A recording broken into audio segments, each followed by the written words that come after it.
Okay, so kaya wala naman satisfied nga picture-picture lang sa ubos, we decided to take a lift padulong sa pinaka-top sa St. Nicholas Church.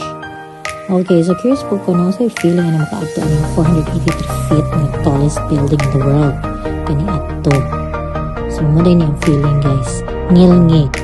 Gilok kay sa tiil. Huwag sa tiyan. Nabaliktad pa dyan ako pag-video dapat from bottom to top. But as you can see, pero sa taas yung nakita, di ba? Okay. So, mo dahil niya, pag abot niyo sa ibabaw, no, mo dahil na imo makita. Yes, nakabarikida siya for safety purposes.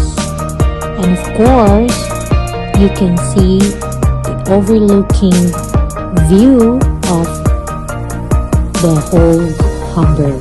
Okay, the whole Hamburg. So, muna siya. Careful lang sa inyong friendly kung hulog dito siya dito. Okay, diba? Beautiful.